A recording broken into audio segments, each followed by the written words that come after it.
The hero of our video today is the Aggressive Reconnaissance 170 Starfighter, also known simply as the ARC-170 Starfighter.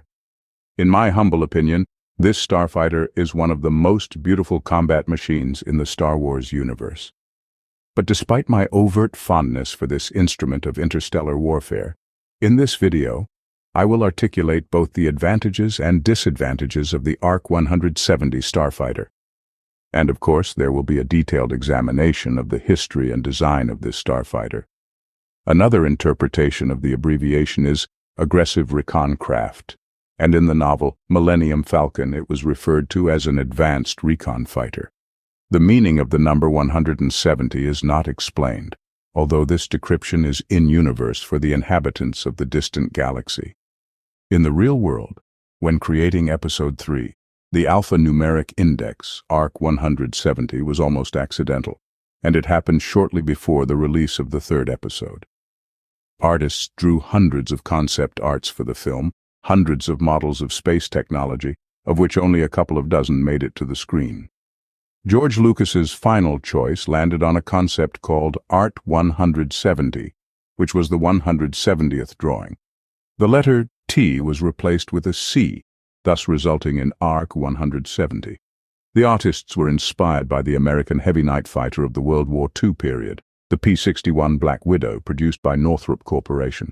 420mm Hispano cannons and 412.7mm Browning machine guns, plus 1.5 tons of rocket bomb load. The ARC-170 proved worthy of its real-world ancestor, both in combat biography and arsenal. The ARC-170 also had ancestors within the distant galaxy itself.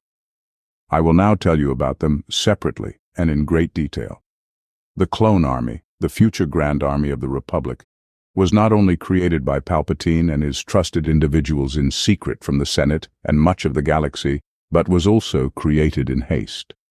And in haste, space and ground equipment were created for it.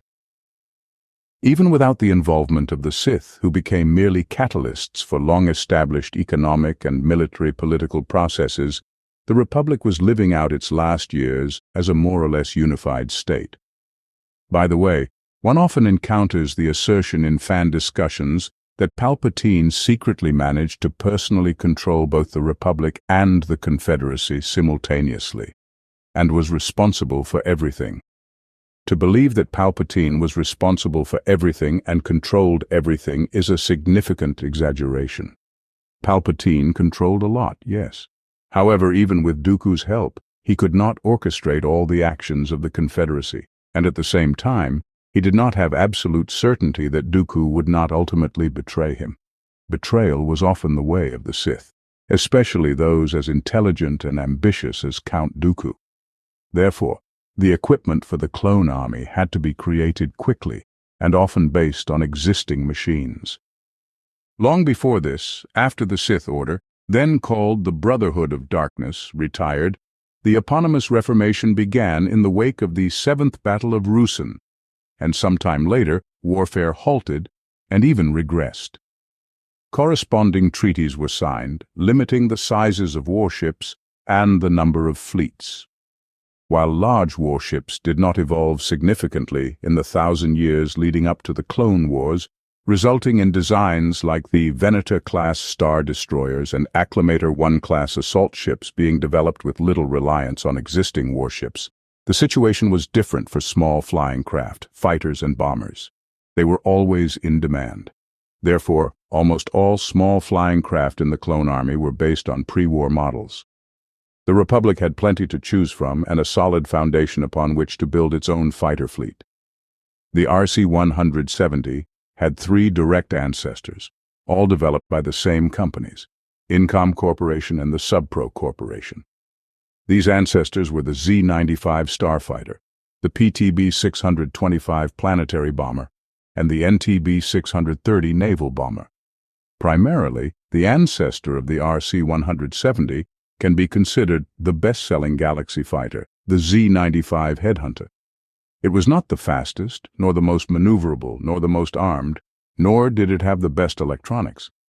But it was reliable, easy to operate and pilot, and was also easily modifiable, a characteristic exploited by hundreds of governments, corporate security services, and private military companies, mercenaries. Consequently, sometimes variants of the Z-95 Starfighter appeared that surprised even the developers. The Z-95 Starfighter was known and loved from the core worlds to the most force-forsaken corners of the Outer Rim.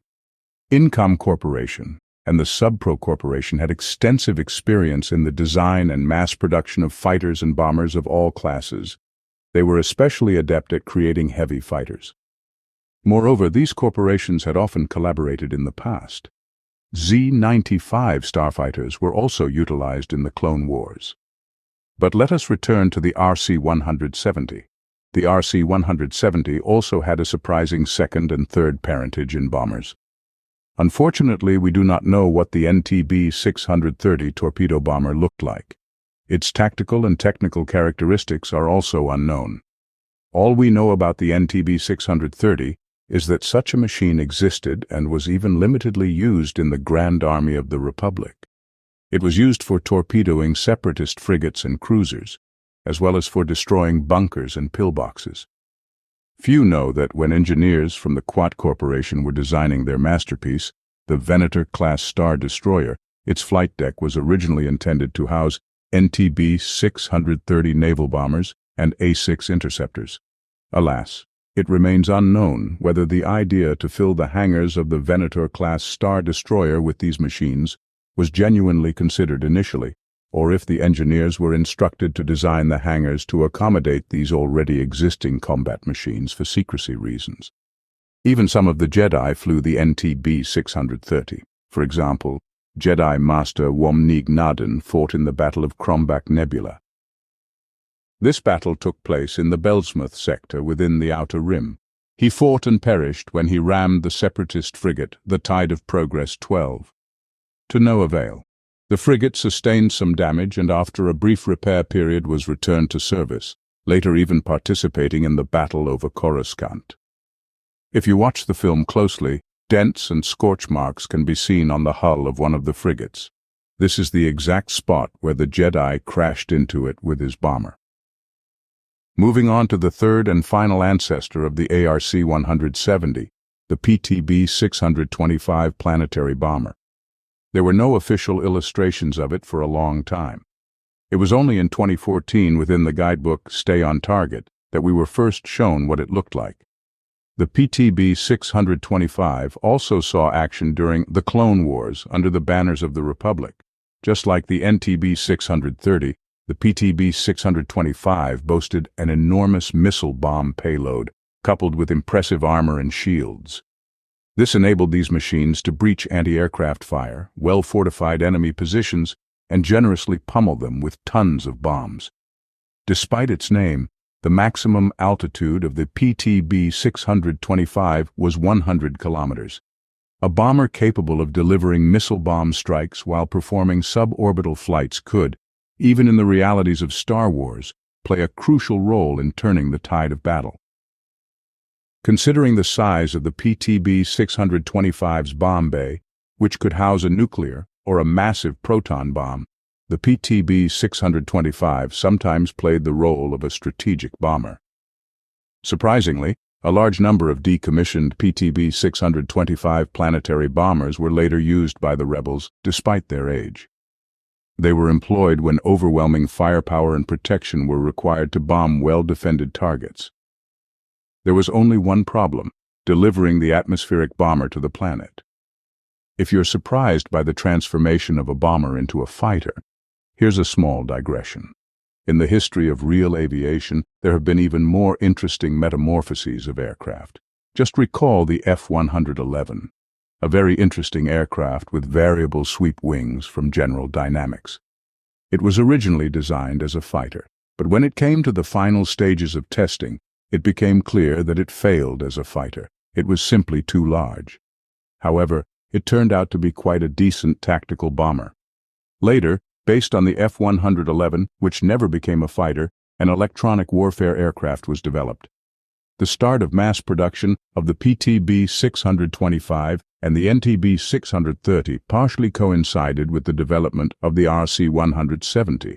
However, while the ARC-170 was later produced in large numbers, the PTB-625 and NTB-630 were rare in the clone army. The experience of the war showed that the BTLY-wing Starfighter and the LAAT were better suited for close troop support roles. And if something bigger needed to be destroyed, one had to call the Veneta-class Star Destroyer, the Victory-class Star Destroyers, or the Acclimator II-class assault ship with their big guns and missiles. But not everything was as easy in the development of these bombers and the ARC-170 as it might have seemed to the rest of the galaxy, and as Darth Sidious would have wanted. By the time of the ARC-170's birth, the Incom Corporation and the Subpro Corporation had already been collaborating for 125 years. A very impressive term. But during this time, the corporations accumulated many grievances against each other on all matters, from design coordination and production standards to nuances of mass production and licensing. And precisely during the creation of the aforementioned machines, a final feud erupted between the industrial giants. Over 125 years, these companies had managed to design many different vessels. The final straw in their mutual tolerance was the Z-95 AF-4 Starfighter. The Subpro Corporation was extremely dissatisfied with this machine, this modification. They believed it would fail spectacularly in sales. The Incom Corporation management thought the opposite. As a result, Incom Corporation bought out all rights to the Z-95 AF-4 and turned out to be 100% correct. The Z-95 AF-4 emerged not only as commercially successful, but as one of the best modifications in the Z-95 series, spreading across the galaxy in millions. As for the ARC-170 Starfighter, by the time the cooperation ended, its development was already in the final stages. The first factory tests had begun. The Subpro Corporation decided to sell this project to Incom Corporation. It is important to note that the ARC-170 Starfighter was mostly a development of the Subpro Corporation, not Incom. Incom Corporation had focused more on bombers, those very bombers that ultimately did not gain widespread use, and it is very ironic that the precursor to the legendary X-Wing was not entirely from Incom Corporation. While the court proceedings were ongoing, the mass production of the ARC-170 Starfighter was significantly delayed. When the Clone Wars began, the ARC-170 Starfighters were still undergoing tests, and the experimental batch had only just entered trial operation. At that time, the ARC-170 Starfighters were still considered a long-range scout with the potential to be used as a long-range light bomber. However, even then, during the tests, it became clear that the ARC-170 Starfighter could not only perform reconnaissance missions, but also serve as a full-fledged heavy superiority starfighter. Due to delays in the series integration, in the early months of the war, pilots of the Grand Army of the Republic mainly flew light fighters. Heavier models were practically non-existent. The primary light fighter was the V-19 Torrent. Another widely used light craft was the Delta-7 interceptors, which many fans mistakenly believe were exclusively for the Jedi. Clones flew them as well. However, light fighters were not very effective for extensive combat, especially when it was necessary to reach the enemy a couple of light years away without drawing the attention of cruisers, frigates, and carriers. The urgent need for heavy fighters required the accelerated completion of testing and the commencement of large-scale serial production of the ARC-170. Notably, clone trooper pilots were involved in the final testing phase. Prior to this, their testing was exclusively handled by professional test pilots from among ordinary humans. The personality of one of the clone test pilots is also interesting. This was the clone CT-55-11-9009, nicknamed Jagalar, also known simply as Jag. It was he who was one of the chief ARC-170 testers from the cloned ranks. Interestingly, he was made a test pilot personally by Plo Koon. The Jedi Master noticed the brave but headstrong clone during the battle for Catrasii in the early days of the war. Although the battle was a rout for the newly formed Grand Army of the Republic, Plo Koon noticed the capable officer, who at that time commanded the 127th Gunship Wing, flying on LA-8/I and LA-ATRC. Because of the defeat, Jag was demoted from commander to captain. He would have been demoted to a private if not for the intervention of the Jedi. After all, Jag had been trained almost from childhood to be a high-ranking officer. Thanks to Jag, the ARC-170 trials were completed in an accelerated mode, with the resolution of most of the identified shortcomings. The clone, who had previously flown the transport combat LA-AT/I, surprisingly quickly adapted to the Starfighter bomber. Later, his regiment was among the first to receive the ARC-170 in addition to the LA-AT/I and LA-ATCC, making it the first mixed unit in the fleet of the Grand Army of the Republic. Then Palpatine announced Order 66, and the very clone whom Plo Koon had saved executed Order 66. However, the clone was almost not at fault. Genetic programming, military training, inhibitor chips, even Captain Rex almost killed Ahsoka because of this. What role was assigned to the ARC-170 in the Clone Wars? As a multi-purpose fighter, the ARC-170 was a versatile actor on the theater of war. Our actor had 5 roles to play: long-range reconnaissance, patrol, delivering missile bomb strikes on distant targets, maneuver combat in space and atmosphere, and torpedo missile strikes on large warships.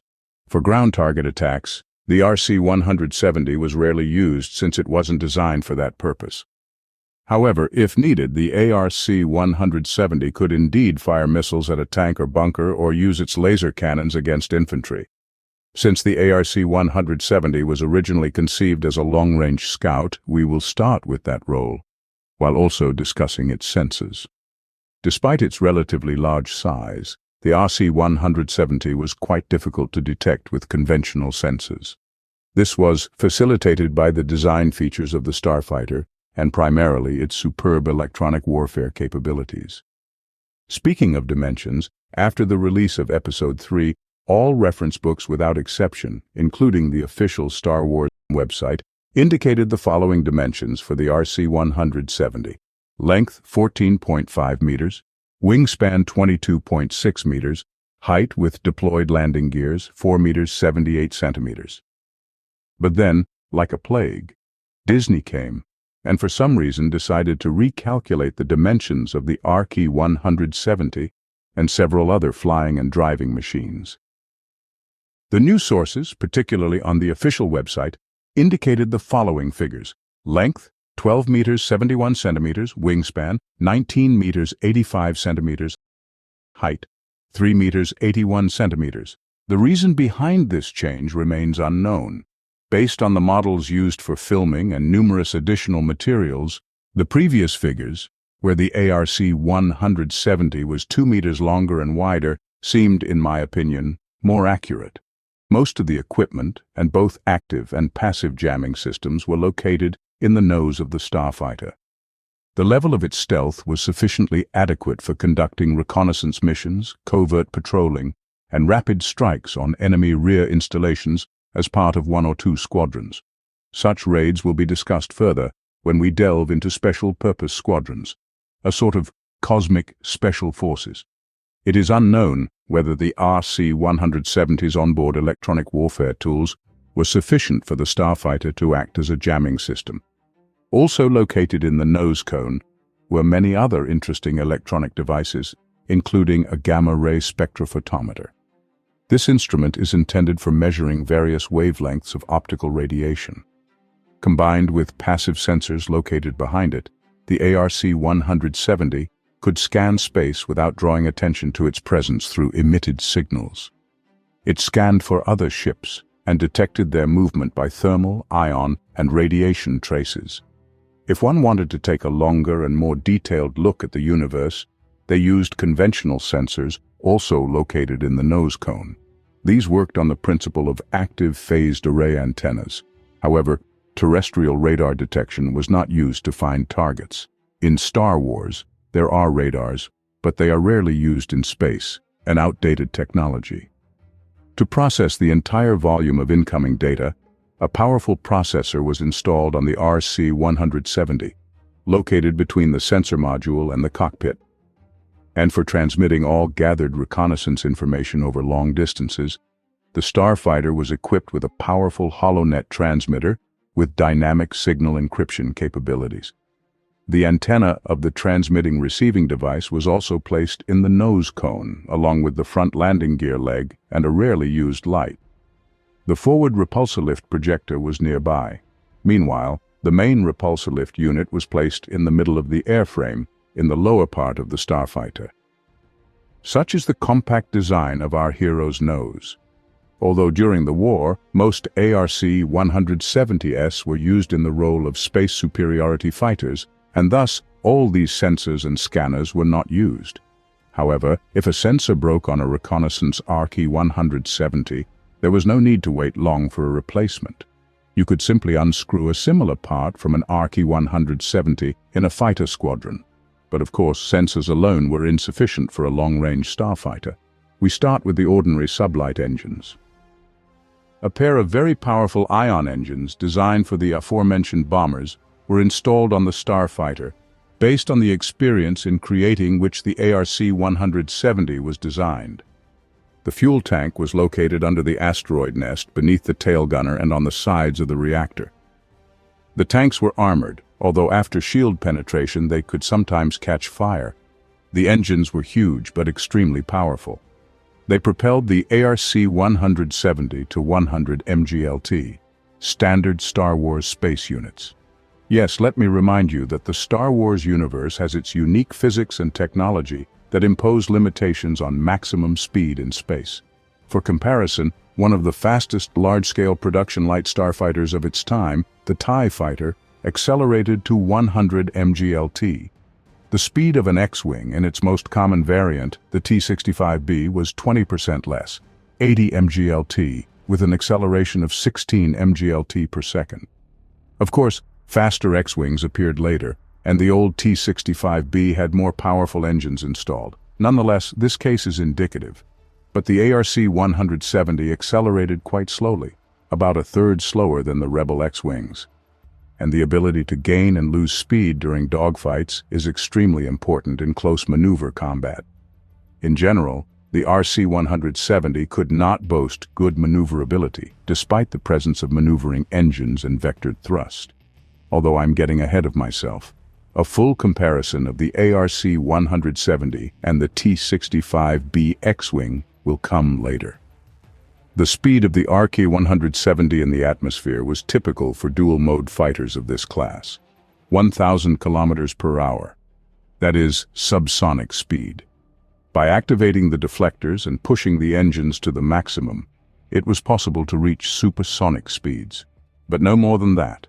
If the slowness of the ARC-170 in the atmosphere surprises you, let me remind you that in Star Wars, all dual-mode craft, that is, ships capable of flying both in space and in the atmosphere, typically fly slowly in that very atmosphere. For high-speed fights in the atmosphere, there is a special class of equipment in Star Wars: atmospheric fighters and armed air speeders. The ARC-170's engines were spaced apart, which contributed to the survivability of the Starfighter. If one engine was damaged, it was possible to continue flying on the other, although not very quickly. As mentioned above, reaching the enemy was still necessary. Hence, the hyperdrive. This remarkable gadget is located in the tail section of the Starfighter, in the block between the laser cannons. It's not the best placement, since the rear is usually the target of enemy fire, but there was no other place for it. After all, the center of the Starfighter houses an even more valuable piece, the reactor. Most starfighters of those years were equipped with Class 2 or even Class 3 hyperdrives. But the main thing was not even the speed, but the maximum flight range provided by this hyperdrive.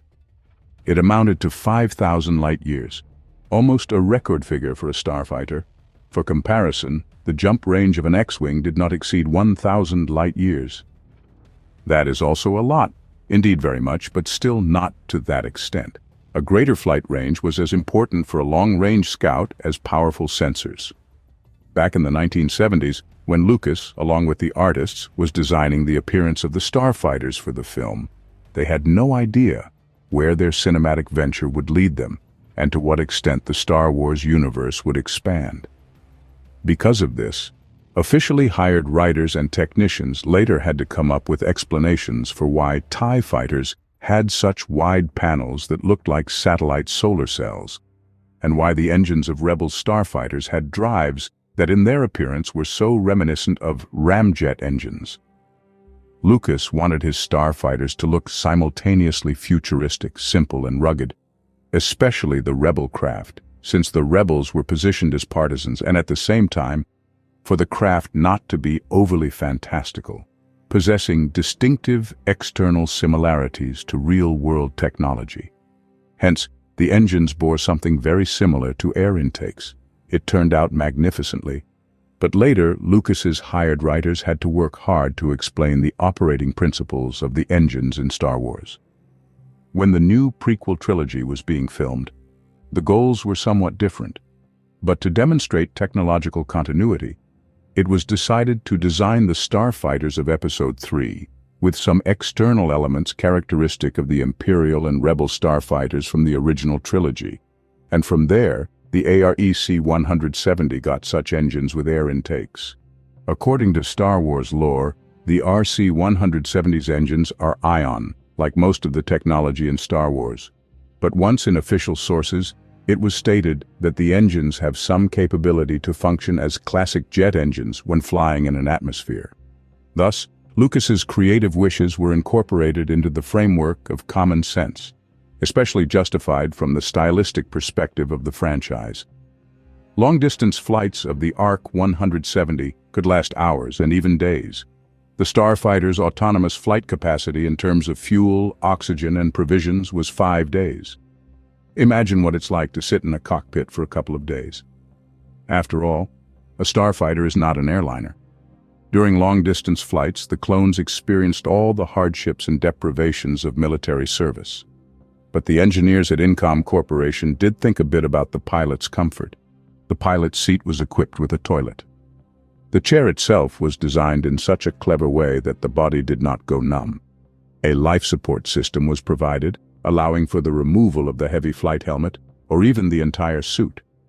By the way, ARC-170 pilots usually flew in suits in case they needed to eject into space or into the upper layers of the atmosphere. However, crews of long-range scouts could fly without suits. But even without the suit, even in a special chair and eating special dry rations, the crews of long-range reconnaissance and special reconnaissance strike squadrons faced daunting challenges. Great endurance is required to sit in the cockpit for several days. However, the clones were used to harsh living conditions, and their command, including most Jedi, did not care, as many, even senators, regarded the soldiers of the Grand Army who protected them as free-to-obtain droids made of flesh and bone. By the way, on the topic of the relationship between ordinary people and clones, there are several very interesting passages in the series of novels Republic Commando by Karen Travis. But let's return to the ARC-170 cruise. Naturally, the pilot could not stay awake for days on end. Clones, of course, possessed excellent endurance and corresponding training. During long flights, the pilot could sleep, and the pilot operator in the second cockpit would temporarily take over the controls. If he also wanted to sleep or take a break for a meal, the controls could be handed over to the astromech droid. In fact, the droid was added to the crew specifically for this reason, to somewhat ease the crew's workload. If it weren't for long flights, a navigation computer could suffice for calculating hyperjump coordinates. In the future, the idea of using astromech droids not only for hyperjumps would find use in other starships from Incom Corporation. The most famous of these is the X-Wing. Although in the case of the X-Wing, the astromech droid wasn't necessary. It could easily be replaced with a navigation computer, which was eventually attempted in the T-65DA-1 X-Wing starfighter modification. This didn't work out very well. First, the pilots were against it, and then something very unpleasant happened. For those interested in the details, I recommend reading the novel The New Rebellion. And since we are talking about the crew, it's worth mentioning them. The ARC-170 crew consisted of 3 people and the previously mentioned astromech droid. During a combat mission at short distances, the droid could be left on the ship. It was of no use in maneuverable combat. In total, the crew comprised the pilot operator, and the rear gunner. What the pilot did was quite obvious. The pilot operator mainly handled sensors and scanners, and during long-range reconnaissance flights, he was the main one in the crew, while the pilot merely performed the function of a driver. In combat, the pilot operator handled the targeting and launching of guided missiles and anti-ship proton torpedoes, or he could target and drop guided bombs. Although bombs, apparently, were almost never used by the ARC-170. I found literally one phrase about the possibility of bomb suspension, but I could not find a single instance of their use. If necessary, missile guidance and launching could be handled by the pilot in the front cockpit. You probably already have a logical question. Why is a gunner needed in a high-tech Star Wars galaxy? Why not assign the control of the tail guns to an astromech droid or some other droid? After all, a clone is a very expensive soldier. In the event of a fighter's destruction, 3 clones died simultaneously, each of whom costs significantly more than the fighter they fly. But no one feels sorry for a droid. They're just metal and are created quickly and cheaply. However, Lucas wanted to make the ARC-170 as close as possible to real combat aircraft of World War II. Let me remind you, the creators of this machine were inspired by the appearance of the P-61 Black Widow fighter. The pair of rapid-fire laser cannons at the tail was vital for the ARC-170. And here's why. The fighter, as you have already realized, had excellent speed, but its heavy structure compromised its maneuverability. During dogfights, if an enemy got on its tail, shaking them off was quite challenging.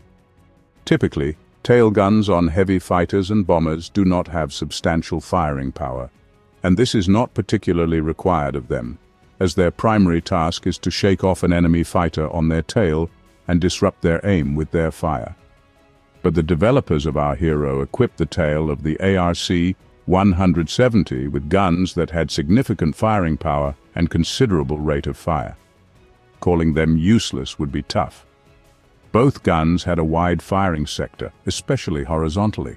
Moreover, each gun could move independently. If the gunner was skilled enough, he could attack 2 enemies with lasers simultaneously, daring to attack the ARC-170 from the rear hemisphere. The main weapon of the ARC-170 was not the most accurate or rapid-firing, but very powerful laser cannons. Occasionally, there were blaster cannons, that is, plasma cannons, which had even greater firing power but shorter range. So almost exclusively, ARC-170s flew with laser cannons, and few had heard of the blaster variants. The ARC-170's guns could deflect by several degrees vertically and horizontally.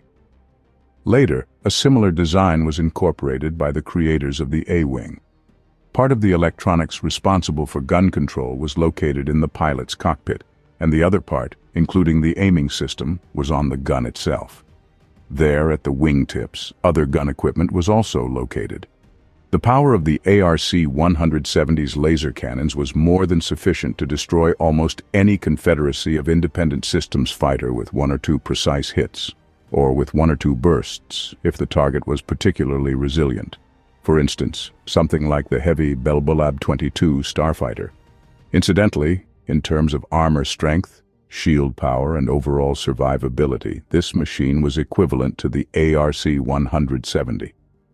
By the way, elite squadrons of the Confederacy flew on the Belbolabs.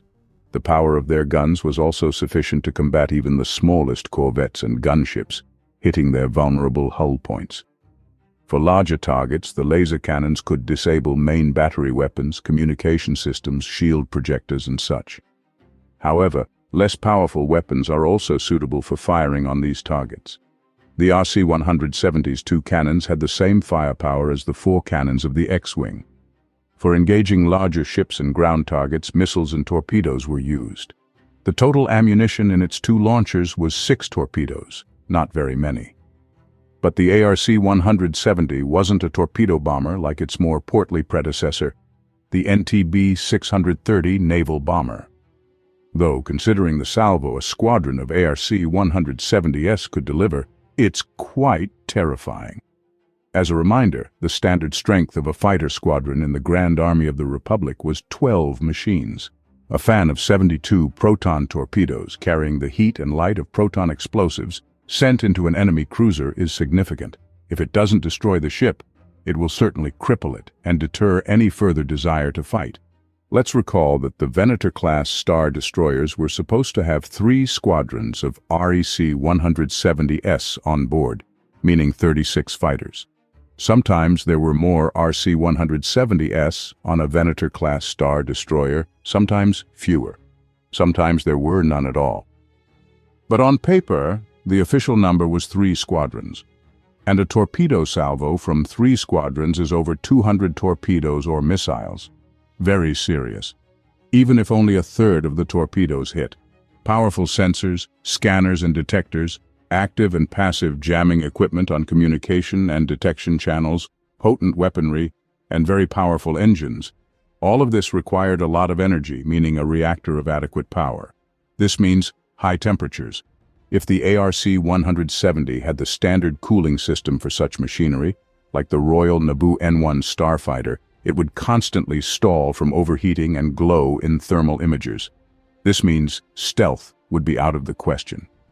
However, the deployment of S-foils was not just meant to be shown in the 3rd episode to make the RC-170 attack, and the pair of Jedi at the beginning of the film reminiscent of the Death Star attack in the 4th episode, but it also had a functional explanation for why they were deployed before battle. Here's why. The interior of most of the wing housed the cooling system. With its help, the RC-170 dissipated excess heat. It dispersed this heat so well that pilots had to make a considerable effort to overheat the ARC-170. By the way, the X-wings couldn't achieve such good heat distribution. X-wings sometimes overheated during intense firing or high-speed flights. And if the shields were also active at maximum power, overheating and fatal system shutdowns were guaranteed. However, overheating did not threaten the ARC-170. Therefore, detecting the fighter craft using thermal scanners was challenging, contributing to its stealth. The engines themselves had their own means of heat dissipation. Additionally, the latest heat dissipation devices were located on either side of the nest for the astromech droid above the fuel tanks. The downside of this was that the cooling system had to be spread almost to every corner of the fighter, which consumed valuable space. The wings served not only for cooling, they also improved maneuverability in the atmosphere, acting as aerodynamic surfaces. This is one of the rare cases in the Star Wars universe where wings were genuinely useful for a fighter. During atmospheric flights, even outside of combat, pilots usually kept the S-foils in combat position, meaning open. But this is only from the lore perspective of the universe, because the ARC-170 glider, despite all its beauty, is an aerodynamic nightmare. Moreover, the wings were used to increase the coverage of the protective field. The deflector shield projectors themselves were located in different compartments of the fighter. The forward deflectors were housed in the nose cone, while the rear ones were placed near the hyperdrive. Although during the first months of the war, the fleet of the Grand Army of the Republic fought mainly without the ARC-170, their production was ramped up so quickly and efficiently that by the end of the first year of the Clone Wars, ARC-170s were no longer a rarity in the heavy fighter squadrons of the Republic. But not being a rarity does not mean becoming widespread. Even with the gradual increase in production volumes, by the end of the war, the RK-170s accounted for no more than 10 to 15% of the fighter fleet of the Grand Army of the Republic. And this despite the fact that it was not the most expensive fighter in the Republic's arsenal and was extremely sought after. In some discussions, I encountered claims that the ARC-170 was too expensive. Hence, it was not purchased in large quantities. In terms of maintenance, yes, it was complex and expensive, as already mentioned, and which will be further discussed. But not in production. The price of an ARC-170 was 155,000 credits, and after the Clone Wars they were sold for 70,000. For comparison, the most mass-produced light fighter at the end of the war, the Alpha 3 Nimbus, cost the Republic budget 102,500 credits per unit. And its predecessor, the V-19 Torrent Starfighter, was even more expensive, 135,000 credits. Thus, light single-seat fighters without a hyperdrive and without such a complex set of sensors cost almost as much as a fully equipped three-seater machine with a flight range of 5,000 light-years. But that's not all. For the cheapest variant of the Delta 7 Interceptor, one had to pay 180,000 Republic credits. On this modification, the simplest and cheapest mainly clones flew, not Jedi. Yet Jedi flew on more expensive modifications of the Delta 7, which cost from 210,000 to 380,000 credits. Even more expensive was the Eta 2 Actis class, on which mostly Jedi and rare elite clone squadrons flew. Its price was 290,000 credits in the most basic cheap configuration. And what Obi-Wan and Anakin fought on cost 320,000 credits each. Even the TIE Defender was cheaper, 300,000 credits. The development and series implementation of the ARC-170 was already plagued with issues. Thus, inflating the price at Incom Corporation was simply not possible. Nevertheless, Incom Corporation still came out ahead. Indeed, this gain was akin to winning the lottery. As mentioned earlier, the Subpro Corporation had sold the rights to two successful serial fighters, the Z-95 and the ARC-170. And although comparatively fewer ARC-170S were ordered, on the whole scale, it was a batch numbering at least over 100,000 fighters. After the end of the Clone Wars, the Galactic Empire not only continued to purchase the ARC-170, but even ramped up their production. Let me remind you, purchases of other fighters from the period of the Clone Wars were either completely halted or significantly reduced by the Empire. As it turned out, only Incom Corporation had a successful heavy fighter that was already mastered in production and operation. Initially, the ARC-170 was piloted solely by clones who had demonstrated the best flight skills during testing. Later, even the most ordinary squadrons, which had shown no distinctive traits, were re-equipped with the ARC-170. By the end of the war, it was not only clones sitting in the cockpits of the ARC-170. Despite being a relatively complex machine to pilot, it was surprisingly quickly mastered by volunteer pilots who had previously served in the fighter squadrons of the Justice Corps and the planetary defense forces of numerous planetary states, divisions of the Galactic Republic. Primarily, these were representatives of the human race or races close to humans. The fighters' control organs were initially intended for humanoid-type beings. For instance, in the so-called the Open Circle Fleet during the last year of the war, many squadrons were fully or partially manned by ordinary humans. The fleet primarily consisted of the best ships with the best crews and squadrons, whose pilots had shown the best performance.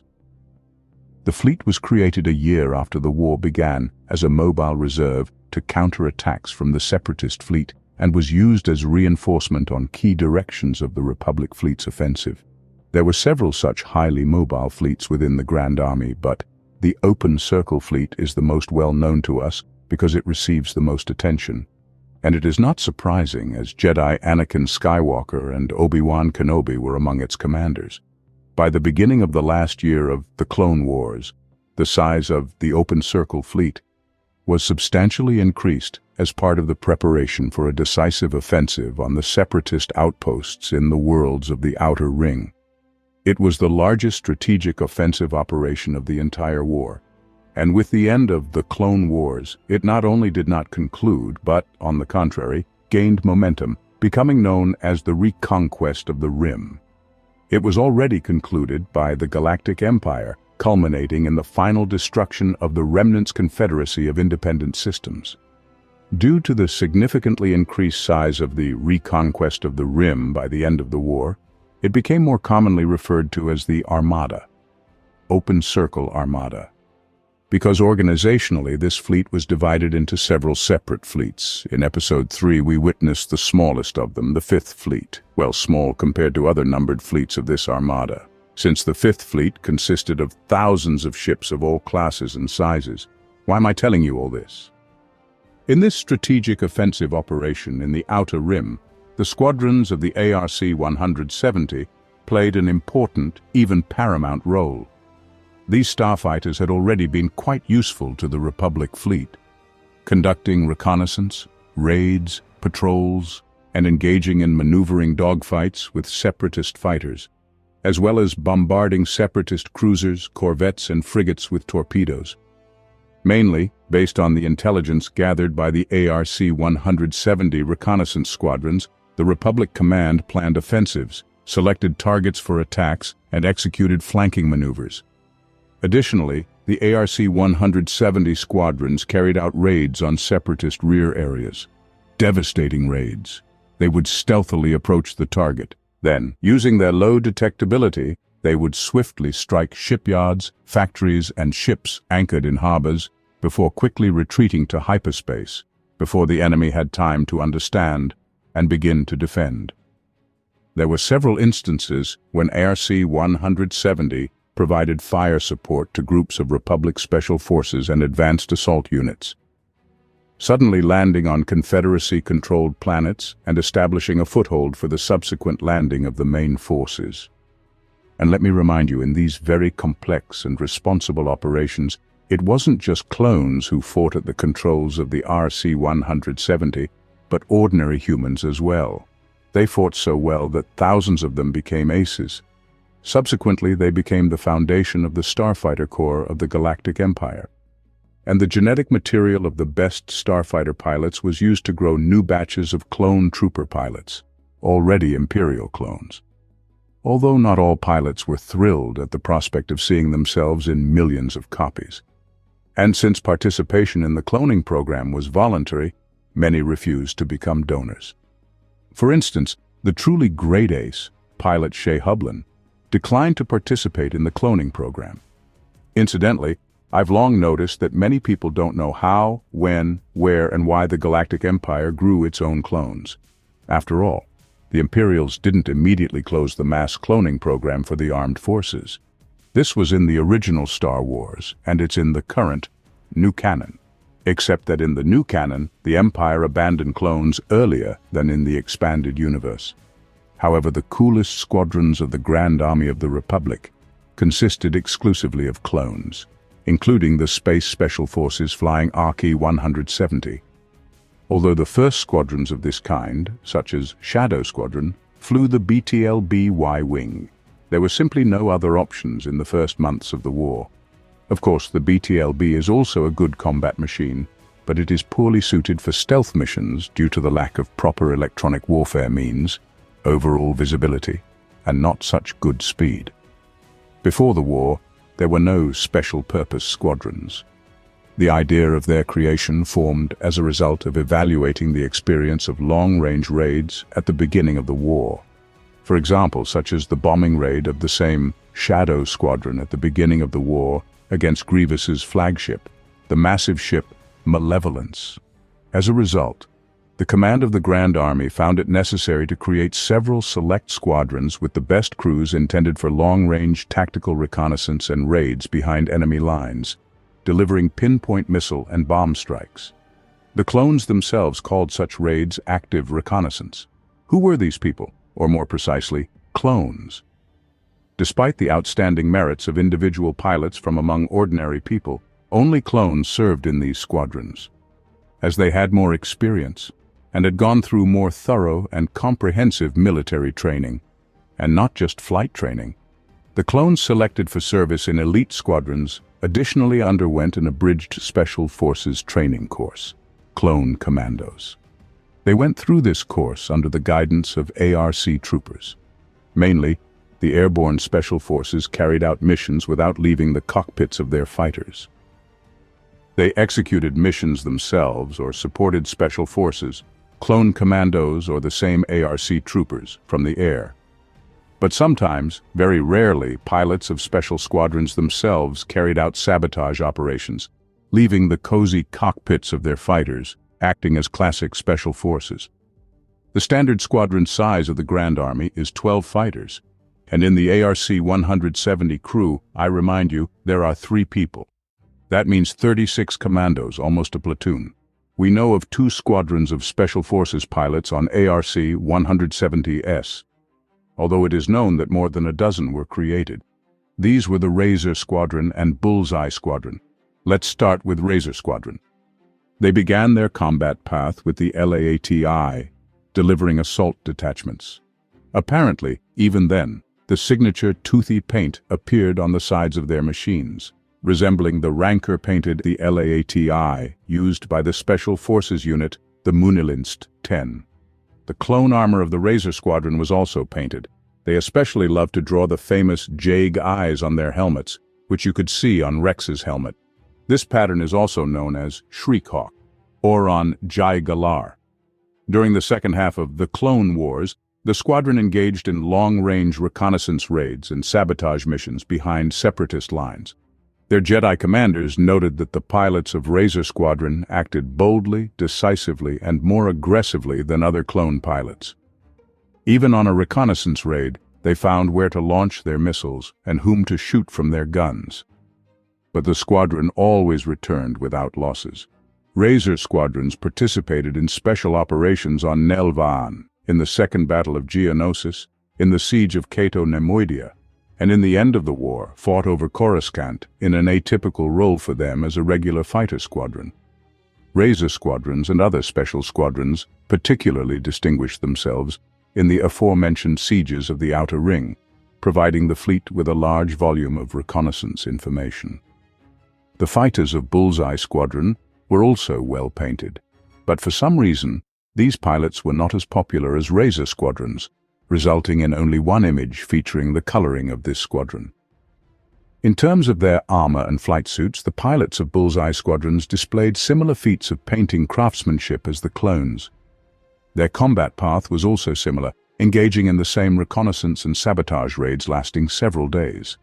The only difference was that, unlike Razor Squadrons, the pilots of Bullseye Squadron adjusted their machines so that the reactor output more energy to the shields but less to the cannons. While Razor Squadrons mowed down enemy targets with cannon fire, the pilots of Bullseye Squadrons shot accurately right at the target. Their precise shooting compensated for the reduced power of the cannons, and the increased shield power allowed them to feel more confident during assaults. It is unknown what happened to these elite reconnaissance strike squadrons after the war. They were unlikely to have been disbanded. Considering the fact that the Empire continued to operate the ARC-170, it needed such units. Among the elite ARC-170 squadrons, although no longer reconnaissance and diversionary, one can include Clone Flight Squad 7, under the command of Clone CC-2237, with the call sign Oddball. This unit was seen at the beginning of Episode 3. Clone Flight Squad 7 was a mixed composition unit consisting of at least one ARC-170 squadron and 2 Alpha-3 Nimbus-class squadrons. In the Battle of Coruscant, Clone Flight Squad 7 suffered significant losses while covering the breakthrough of Obi-Wan and Anakin into Grievous's invisible hand.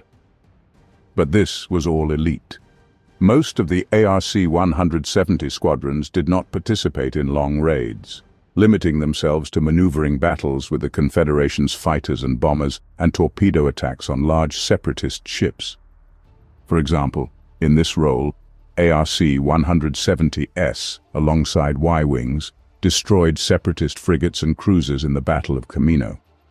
In their logical role, that of fighter bombers, ARC-170S participated in the battles of Umbara and Sullust, and in a small skirmish in the orbit of the planet Lola Sayu, ARC-170S were used to engage in combat with Confederation fighters, while an evacuation group on LAAT-I, under the cover of Jedi interceptors, extracted stranded Jedi and a few clones from the planet. Sometimes the ARC-170 had to perform tasks uncharacteristic of assault troopers. For example, In the Battle of Malestar, ARC-170 squadrons first covered the Y-wing bomber fighters, and then fired on ground targets themselves from their cannons. In the Battle of Kato Naimoidia at the very end of the war, ARC-170s were used for direct ground support, simultaneously clearing the skies of Confederate fighters. It was there that Plo Koon was shot down. Even one of the first battles involving the ARC-170 did not look like a long-range reconnaissance raid. It took place over the spaceport of the planet Azure, which is located in the Truum sector, mid-rim, grid square P8, in the atmosphere and in orbit of Azure. In a maneuvering battle with the Confederacy of Independent Systems fighters, a great many ARC-170s were shot down. Unjustifiably many. The Confederacy's losses were small. But this was not because the clone pilots flew poorly, but because, in this specific case, the Separatists had significant numerical superiority. The Battle of Azure took place a month after Geonosis. Another early appearance of the ARC-170 on the battlefield was in the battle near the moon Kavamina Minor in the Dolder sector, mid-rim, grid square P15. It was an intriguing battle where four factions clashed simultaneously. The Confederacy, the Republic, the mercenaries Atuma Duum, and the Enclave led by the former Jedi Shonju, who had been exiled from the Order. In this battle, the ARC-170s did not suffer such great losses and fought honorably in general. Mostly, ARC-170s had a much lower loss rate compared to other squadrons of the Grand Army of the Republic that flew Nimbus-class or Z-95 fighters. The reason for this was that ARC-170s were generally entrusted to experienced pilots, and the ARC-170s themselves were distinguished by their good survivability due to strong armor and good shields. However, there were also unpleasant defeats in the history of the ARC-170. Apart from the above-mentioned battle, one can recall the battle where an ARC-170 squadron covering Obi-Wan and Anakin was completely destroyed. In this case, it cannot be said that the Separatist fighters were much greater in number. And then, Order 66 happened. Clones led by Vader flew into the Jedi Temple with blasters and killed the Jedi. And the Republic began its transformation into an empire. The Clone Wars ended as abruptly as they began, but the young empire still had many enemies. Firstly, there were the remnants of the Confederacy. For Palpatine, the former Separatists were akin to spent material. These remnants resisted desperately. Secondly, pirates suddenly started defending their sacred right to plunder with weapons in hand. But instead of the modest semi-military forces of the Republic period before the Clone Wars, they now faced a battle-hardened army and fleet. For some, it may be news, but the Galactic Empire not only used slave labor itself, but also combated slavery. At the end of the Republic's existence and at the end of the Clone Wars, slavers even attempted to threaten the Empire with their huge armies and fleets. Slavers thrived under the Republic, but under the Empire their situation became far less favorable. From the first year of its arduous existence, the Empire seriously targeted slavers, separatists, pirates, aristocrats, and others. To combat them, squadrons of heavy ARC-170 fighters, which functioned as quick-response units, were very useful. There was no need to dispatch cruisers and battleships to counter minor raids by pirates, slavers, and separatists. The ARC-170 could quickly arrive where needed and eliminate the threat.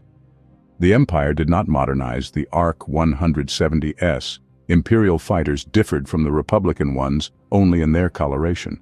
They were painted gray or in a gray-white camouflage pattern, with Imperial emblems applied to the wings and sides.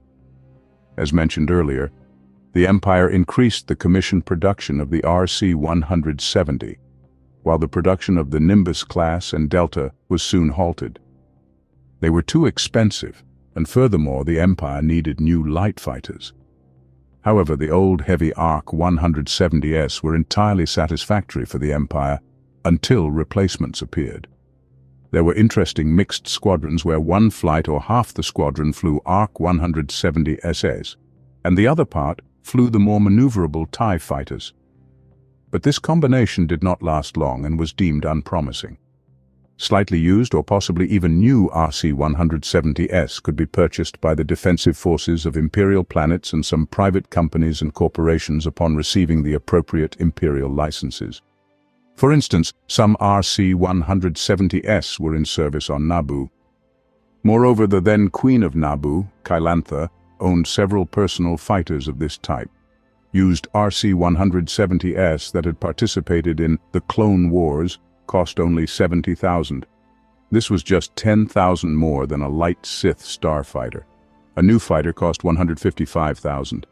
But the demand for ARC-170s was small. The reasons were the same: complexity and high maintenance costs, as well as a high requirement for pilot training. In the Imperial fleet, ARC-170 units consisted only of the best fighter pilots, which immediately granted these squadrons elite status. This was the case in the original Star Wars, and it remains the same now in the new canon.